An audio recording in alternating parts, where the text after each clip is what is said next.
The rain fell hard on the city of New Avalon.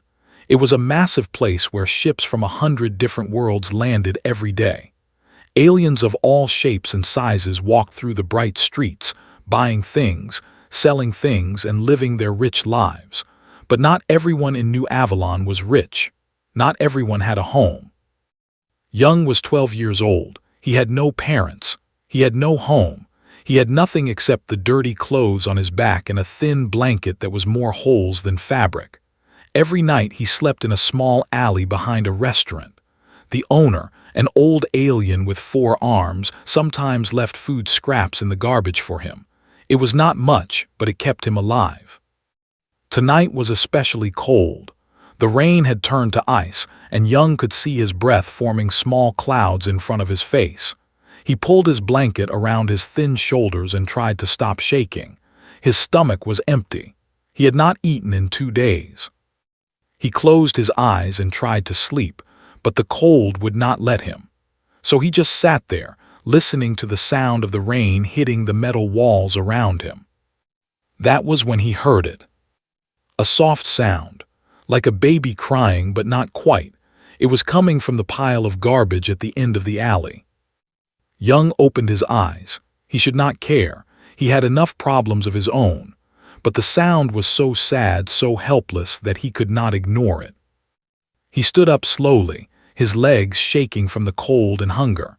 He walked toward the garbage pile, stepping carefully over broken bottles and old food containers. The sound grew louder as he got closer. Then he saw it. It was an egg, but not like any egg he had ever seen. It was about the size of his head, and it glowed with a soft blue light. The shell was covered in beautiful patterns that looked like stars and galaxies. Cracks ran across its surface, and through those cracks he could see something moving inside. Young knelt down in the mud and looked at the egg with wonder. He had seen many strange things in New Avalon. He had seen aliens with 10 eyes and aliens with no eyes at all. He had seen ships that could travel faster than light and robots that could think like people. But he had never seen anything like this egg. It was beautiful, and it was dying. The egg was cold, very cold. The rain had been falling on it for hours, maybe days, and the tiny creature inside was crying out for warmth. Young could feel a strange connection to it. He did not know why, but he felt like the egg was calling to him. He looked around the alley. No one was there. No one was coming to save this egg. If he left it here, it would die before morning. Young thought about his blanket. It was the only thing he had to keep himself warm. Without it, he might freeze tonight, but the egg needed it more than he did. The creature inside was innocent. It had done nothing wrong. It was just trying to survive, just like him. He did not think about it for long. He took off his blanket and wrapped it carefully around the egg. Then he picked it up and held it close to his chest. The egg was heavy, but he did not care. He carried it back to his sleeping spot and sat down with his back against the wall. The cold hit him immediately. Without the blanket, the wind cut through his thin shirt like knives. His teeth started to shake, and his fingers turned blue. But he did not let go of the egg. He held it close and tried to share his body heat with it. Hours passed. The rain continued to fall. Young could feel his body getting weaker. His eyes wanted to close. His mind wanted to sleep. But he kept holding the egg. He kept whispering to it. "It is okay," he said softly. "I am here. I will keep you warm, I promise." He did not know if the creature inside could hear him. He did not know if it could understand. But he kept talking anyway. It made him feel less alone. Sometime in the middle of the night, the egg started to glow brighter. The blue light grew stronger, and Young could feel warmth spreading from it into his frozen body. He looked down and saw the cracks getting bigger. Something was happening. The egg was hatching. Young watched with wide eyes as pieces of the shell began to fall away. First, he saw a small claw. It was silver and shiny like metal but softer. Then he saw a tiny wing folded against a small body, and finally he saw a head. It was a dragon. A real dragon. Young had heard stories about dragons. They were one of the most powerful species in the galaxy. The people called them. They were ancient and wise and strong. Their empire was one of the biggest in the known universe, and they were very, very protective of their young. But this dragon was just a baby, a hatchling. It was no bigger than a cat, with silver scales and bright blue eyes. It looked up at Young and made a soft chirping sound. Then it did something amazing. It climbed out of the broken shell and crawled up Young's chest. It pressed its small head against his chin and closed its eyes. A low humming sound came from its throat, like a purr. Young felt tears running down his cheeks. He did not know why he was crying. Maybe it was because he was cold and tired and hungry. Maybe it was because he had been alone for so long. Or maybe it was because this tiny creature had chosen him. Out of everyone in the whole galaxy, it had chosen him. "Hello," he whispered. "My name is Young. I do not have much.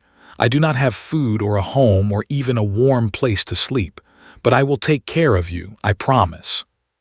The hatchling opened its eyes and looked at him.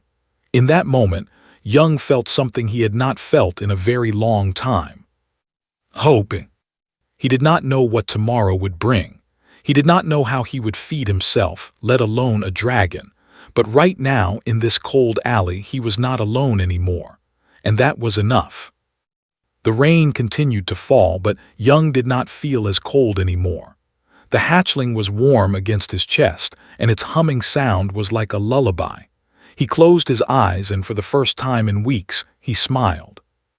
He had found something worth living for. Morning came slowly to the alley. The rain had stopped, and weak sunlight filtered through the gaps between the tall buildings. Young woke up with his back aching and his body stiff from the cold, but he was alive. And more importantly, the small weight on his chest told him that the hatchling was alive too. He looked down and saw the little dragon still sleeping against him. In the daylight, he could see her better now. Her scales were not just silver. They had hints of blue and purple in them, like the colors of a galaxy. Her wings were thin and delicate, folded neatly against her back. She was beautiful. Young did not know if the dragon was male or female, but something in his heart told him she was a girl. He decided to give her a name. "Sora," he whispered. "I will call you Sora. It means sky, because your scales look like the night sky." Sora opened her eyes at the sound of his voice. She made a soft chirping sound and stretched her tiny wings. Then she looked at Young with her bright blue eyes and chirped again. This time, the sound was different. It was higher and more urgent. She was hungry. Young felt his heart sink. He was hungry too. He had not eaten in 2 days. His stomach felt like an empty hole inside him, but Sora was just a baby. She needed food more than he did. He carefully set Sora down on the ground and stood up. His legs were weak, and he had to lean against the wall for a moment before he could walk. The world felt strange and distant, like he was looking at it through dirty glass. That was what hunger did to you.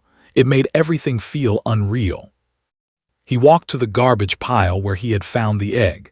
Maybe there was some food in there. The restaurant owner sometimes threw away bread that was too old to sell. Young had eaten that bread many times before. It was hard and tasteless, but it kept him alive. He searched through the garbage with his bare hands. The smell was terrible, and the food scraps were mixed with other things that he did not want to think about. But he kept searching. He had to find something for Sora. After a few minutes, he found it. A small piece of bread, wrapped in paper. It was wet from the rain and starting to turn green in some places, but it was still food. Young held it like it was a treasure. He walked back to Sora. She was sitting where he had left her, watching him with her big eyes. When she saw the bread, she chirped loudly and flapped her wings. Young looked at the bread in his hand. It was small, barely enough for one person. If he ate it, maybe he would have enough strength to find more food later. But if he gave it to Sora, he would have nothing. He thought about it for only a second. He knelt down and tore the bread into small pieces. Then he held out his hand to Sora. She sniffed the bread, then started eating. She ate quickly, swallowing each piece whole. In less than a minute, the bread was gone. Sara looked up at Young and chirped again. She wanted more, but there was no more. "I am sorry," Young said softly. "That is all I have, but I will find more for you, I promise." He did not know how he would keep that promise. Finding food in New Avalon was hard. Most people did not care about homeless children. They walked past him like he was invisible. Some of them even looked at him with disgust, like he was a piece of garbage on the street. But he had to try for Sora. He picked up Sora and held her against his chest. She was warm and soft, and her presence made him feel stronger. He walked out of the alley and into the busy streets of New Avalon. The city was loud and bright. Ships flew overhead, making roaring sounds as they landed at the spaceport. Aliens of all kinds walked past him, talking in languages he did not understand. Some of them were tall and thin with long arms. Some of them were short and round with many eyes. Some of them did not look like anything he could describe. None of them looked at him. Young walked through the crowds looking for food. He checked garbage bins behind restaurants. He looked for dropped coins on the ground. He even tried asking a few people for help, but no one answered him. No one cared. Hours passed. The sun moved across the sky. Young's legs grew more tired and his head started to hurt from hunger. He sat down on a bench near the spaceport and closed his eyes. He was so tired, so very tired. Sara made a soft sound against his chest. She was getting hungry again. He could feel her moving restlessly under his shirt where he had hidden her. "I am trying," he whispered to her. "I am really trying." Then he heard something that made his heart stop. Voices, speaking in a language that sounded like thunder and lightning mixed together. He opened his eyes and saw a group of aliens walking through the crowd. They were tall and powerful, with scales covering their bodies. Their eyes glowed like fire, and their movements were smooth like water. Dragons, adult dragons. There were 5 of them. They wore armor that looked like it was made from stars, and they carried weapons that hummed with energy. People moved out of their way quickly, their faces showing fear. One of the dragons, the tallest one, held up a device that looked like a small screen. He looked at it, then looked around the crowd. His eyes were searching for something. Young's blood went cold. He knew what they were searching for. They were searching for Sora. He stood up slowly, trying not to attract attention. His heart was beating so fast he thought it might explode. He turned and started walking away, keeping his head down. Maybe they would not notice him. Maybe they would not care about one small human boy. But then Sora chirped. It was a small sound, barely louder than a whisper, but the dragons heard it. Their heads turned toward Young in perfect unison. Their glowing eyes locked onto him. The tall dragon said something in his strange language. 2 of the other dragons started moving toward Young. He ran. He did not think about it. His body just moved. He ran through the crowd, pushing past aliens and jumping over obstacles. He heard shouts behind him. He heard the sound of heavy footsteps chasing him, but he did not look back. He just ran. Sora pressed against his chest, making scared sounds. He held her and kept running. He turned down a narrow street, then another, then another. He knew these streets well. He had lived in them for years. He knew every alley, every shortcut, every hiding place. He found a small gap between 2 buildings and squeezed through. It was too narrow for the dragons to follow. He kept moving until he reached a small underground space that he had used before. It was dark and smelled bad, but it was safe. He sat down in the darkness, breathing hard. His legs were shaking and his heart was pounding, but he had escaped, for now. He looked down at Sora. She looked back at him with her big blue eyes. She did not understand what was happening. She did not know that her own kind was hunting for her. Young held her close and made a decision. "I will not let them take you," he whispered. "I do not care who they are or how powerful they are. You are mine now, and I will protect you with my life." He did not know if he could keep that promise. The dragons were strong. They had weapons and armor and power that he could not imagine. He was just a hungry human boy with nothing. But he would try. He would try until his last breath. 3 days passed. 3 days of hiding, running, and barely surviving. Young had not slept more than a few hours at a time. Every sound made him jump. Every shadow made him scared. The dragons were everywhere, searching every corner of New Avalon. They had put up pictures of the missing egg on every screen in the city. They were offering a reward so large that people could not even count all the zeros. But the pictures did not show Sora. They showed the egg. And the egg was gone now, broken into pieces that Young had buried deep in the garbage. No one knew what the hatchling looked like. That was the only thing keeping them alive. Young moved from hiding place to hiding place. He never stayed in one spot for too long. He ate whatever he could find, which was almost nothing. His body was growing weaker by the day, but he made sure Sora always ate first. He had discovered that Sora could eat more than just bread. She liked meat better. She liked it raw. Young felt sick watching her eat, but he was happy that she was getting stronger. Her scales were brighter now and her wings were bigger. She was growing fast. She had also started making different sounds, not just chirps anymore. Sometimes she made a low humming sound that felt warm and safe. Sometimes she made a high sound that meant she was scared or hungry. And sometimes she made a sound that was almost like words. Young did not know if dragons could talk, but he felt like Sora was trying to tell him things. When she pressed her head against his cheek and hummed, he felt like she was saying thank you. When she wrapped her tail around his wrist and chirped softly, he felt like she was saying I love you. Maybe he was imagining it. Maybe hunger was making him see things that were not real. But it made him happy to think that Sora cared about him as much as he cared about her. On the 4th day, Young made a mistake. He had found a good hiding place in an old building that no one used anymore. The walls were broken and the roof had holes, but it was dry and quiet. He thought they would be safe there for a while. He was wrong. He was sleeping when he heard footsteps, not the heavy footsteps of dragons. These were lighter, quieter, more dangerous. He opened his eyes and saw 3 figures standing in front of him. They were not dragons.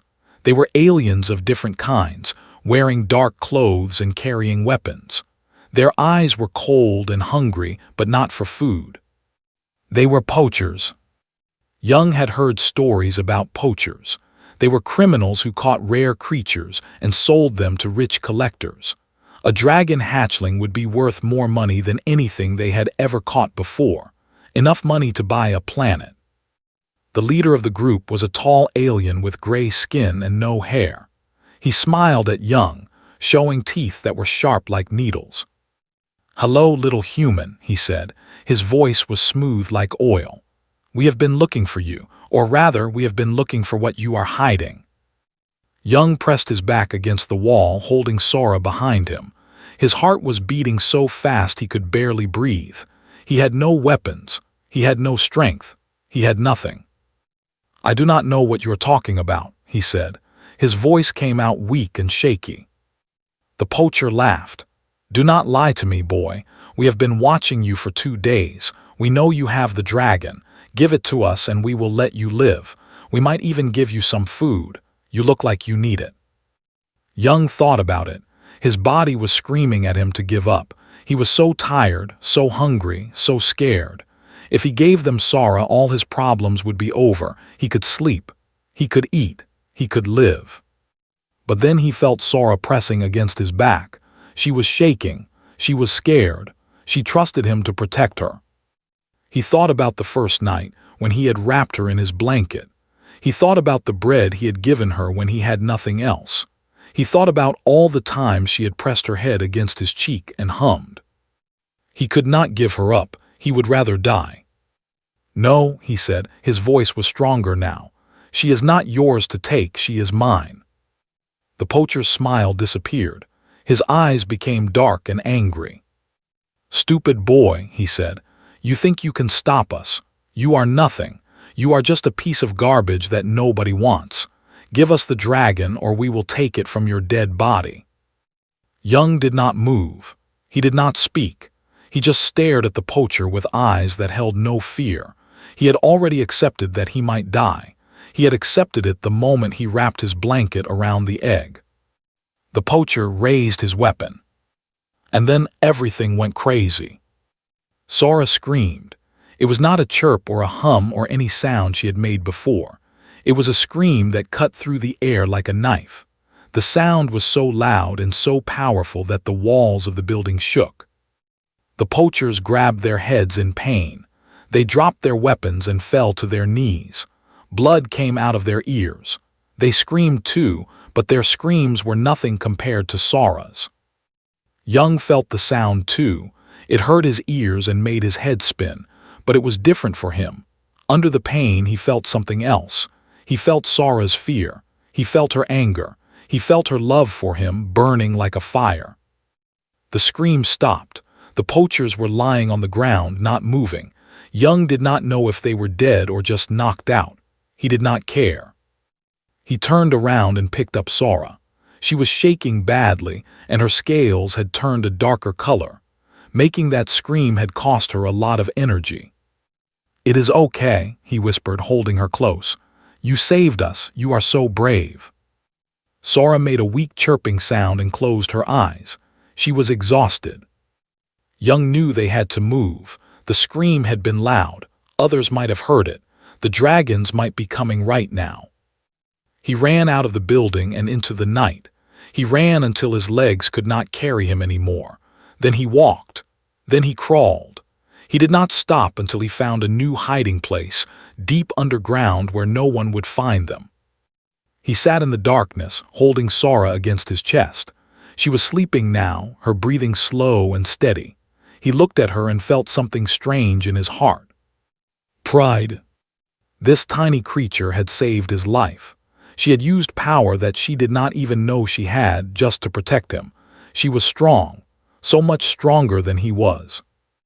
But she was also just a baby. She needed him. She needed someone to hold her and feed her and keep her safe. And he would do that. He would do that until his last breath. The dragons were still searching. The poachers were still hunting. The whole city was looking for them. But somehow in that dark underground place, Young felt safe. Because he was not alone anymore, and neither was Sora. They had each other, and that was enough. 1 week. Young had been running for 1 whole week. His body had given up days ago. He was running on something else now, something deeper than muscle and bone. He was running on love. Love for the small dragon sleeping against his chest. Love that burned brighter than any star. But even love has limits. Young collapsed in an empty warehouse near the edge of the city. His legs simply stopped working. He fell to his knees, then to his side. His breathing was shallow and fast. His heart was beating strangely, sometimes too fast and sometimes too slow. He was dying. He knew it. He had not eaten real food in 3 days. He had given everything to Sora. Every crumb, every drop of water, everything. His body had nothing left. Sora crawled out from under his shirt and looked at him with worried eyes. She made a soft crying sound and pressed her head against his face. Her scales were warm, but he could barely feel them anymore. "I am sorry," he whispered. His voice was so weak he could barely hear himself.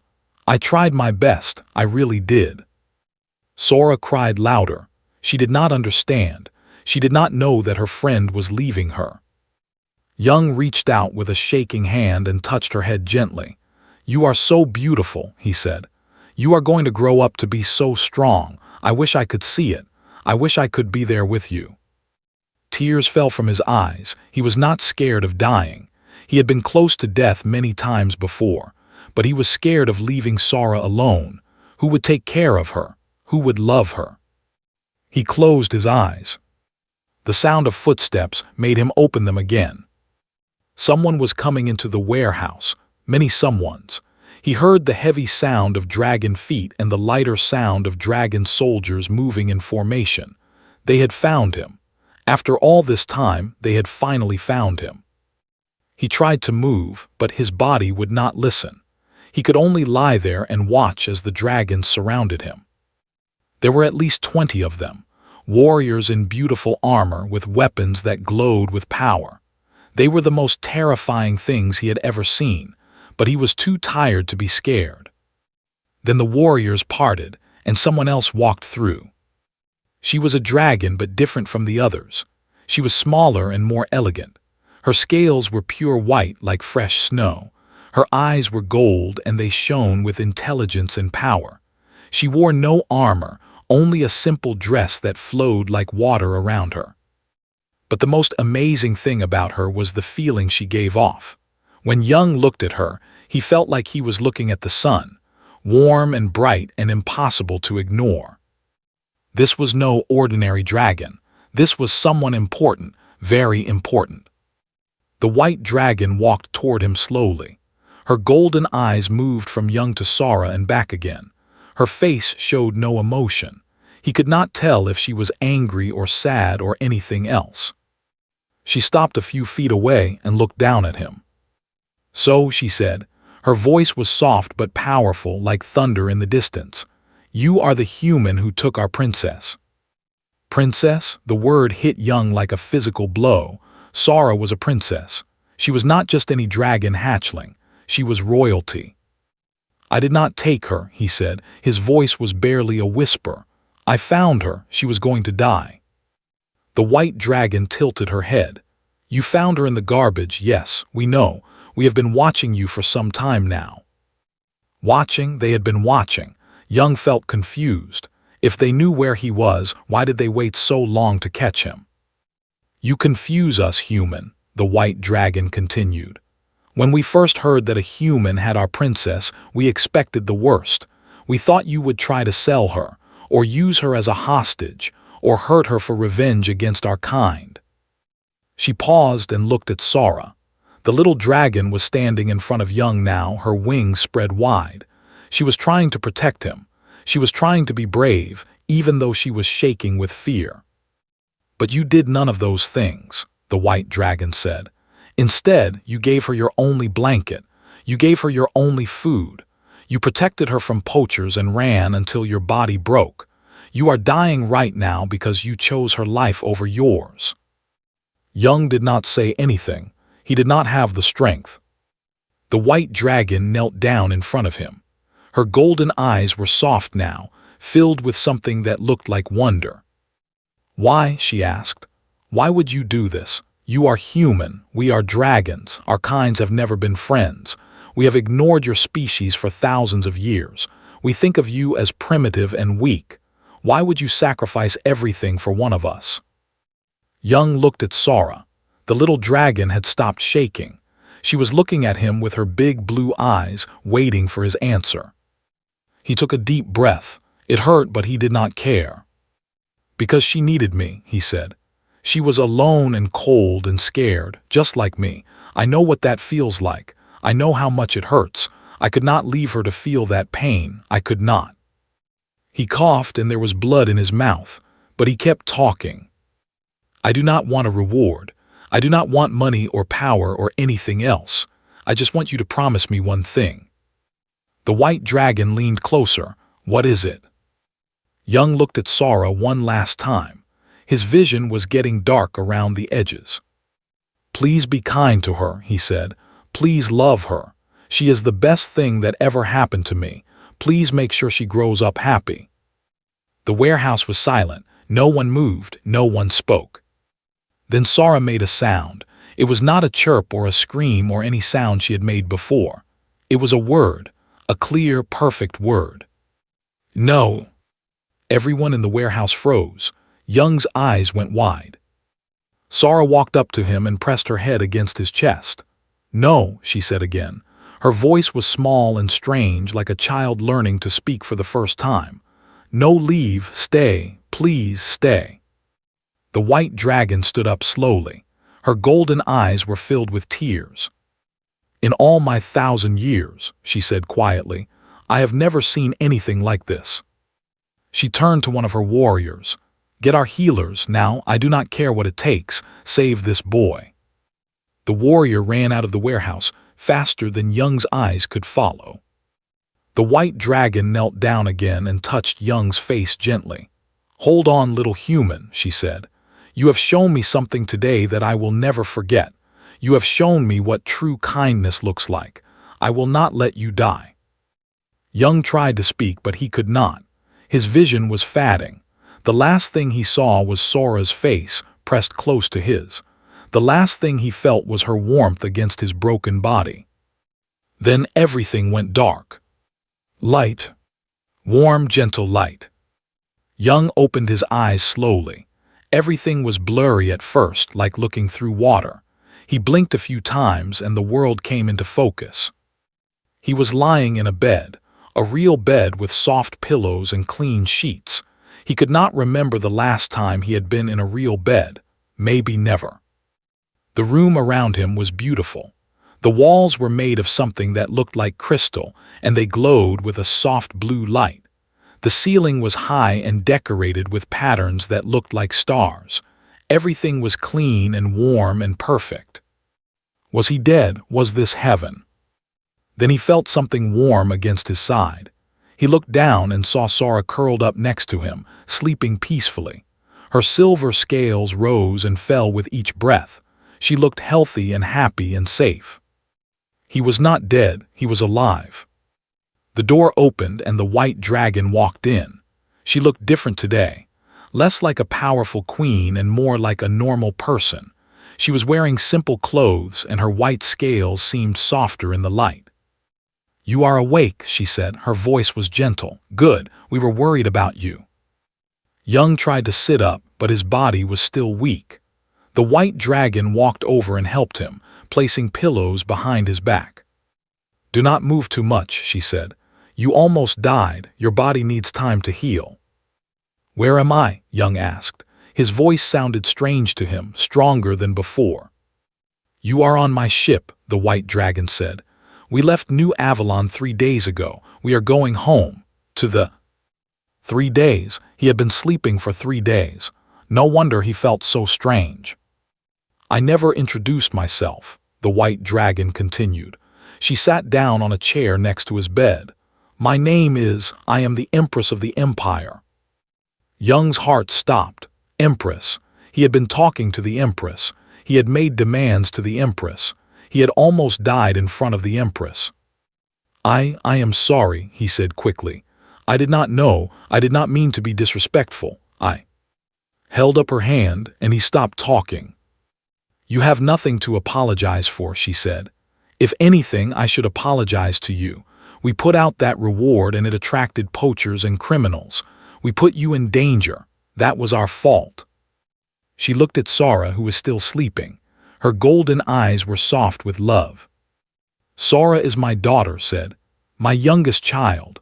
Her egg was stolen from our palace 6 months ago by enemies who wanted to hurt us.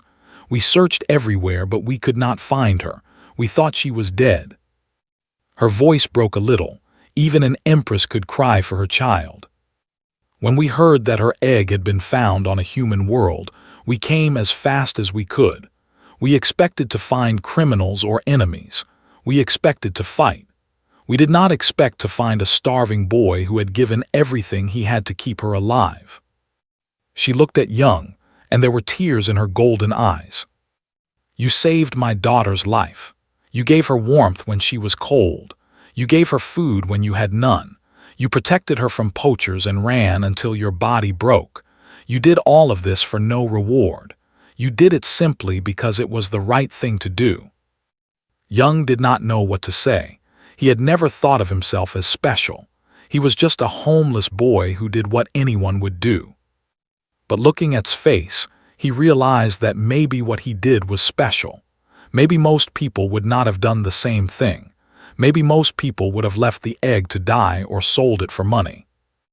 I have been alive for 1,000 years, said. I have seen wars and peace and everything in between.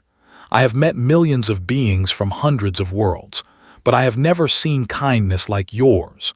True kindness with no expectation of reward. She reached out and took his hand. Her scales were warm and smooth.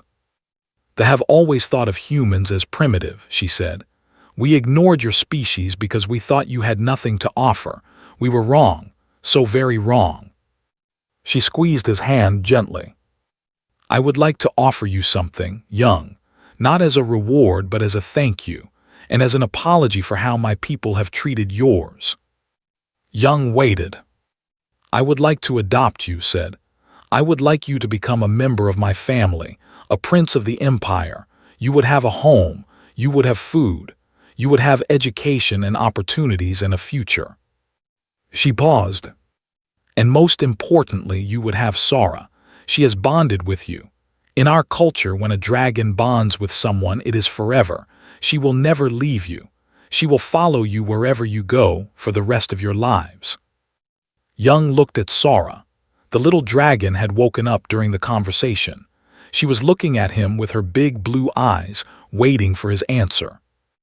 "I do not deserve this," he said. "I am just a street kid. I do not know how to be a prince. I do not know anything about your culture or your people. I will just embarrass you." Smiled. It was a warm smile, full of kindness. "You deserve more than anyone I have ever met," she said. "And you will not be alone. I will teach you. My other children will help you, and Sara will be with you every step of the way." Sara climbed up onto Young's chest and pressed her head against his chin. "Stay," she said. Her voice was clearer now, stronger. "Family, please." Young felt tears running down his face. He had spent his whole life alone. He had never had a family. He had never had anyone who cared about him. And now, this strange and wonderful offer was being given to him. He looked at Sara. He thought about everything that had happened since that rainy night in the alley. "Yes," he said, "I will stay." Sara made a happy sound and nuzzled against his neck, smiled and squeezed his hand again. "Welcome to the family, my son," she said. The news spread across the galaxy like fire. A human boy had saved a dragon princess. A homeless child had shown kindness that put entire civilizations to shame. The Empress had adopted a human into her royal family. Some people did not believe it. Some people thought it was a trick or a lie. But then they saw the pictures. They saw the videos. They saw Young standing beside the Empress, with Sara on his shoulder and a smile on his face. And they understood. Humans were not primitive. Humans were not weak. Humans had something that other species had forgotten, something precious and rare. They had kindness, true kindness that asked for nothing in return. Over the following years, things changed. They opened relations with human worlds. Other species started looking at humans differently. The boy from the alley had changed the galaxy, one small act of kindness at a time. Young grew up strong and wise. He learned the ways of the and became a bridge between dragons and humans. He never forgot where he came from. He built shelters for homeless children across 100 worlds. He made sure that no child would ever have to sleep in the rain again. And through it all, Sara was beside him. She grew into a beautiful dragon with scales like galaxies and wings that could cover the sky. She became one of the most powerful beings in the universe. But whenever she looked at Young, she was still the same little hatchling who had chirped at him in that cold alley. She still pressed her head against his cheek. She still hummed that warm sound that meant love. They had found each other on the worst night of their lives. They had survived together. They had become family. And they lived happily, side by side, for all the days of their long and wonderful lives. Because sometimes the smallest act of kindness can change everything. Sometimes a homeless boy with nothing can save a dragon, and sometimes love is the most powerful force in the universe. This is the story they tell across the stars, the story of Young and Sara, the story of a human who gave his last kindness, and the dragon who never forgot.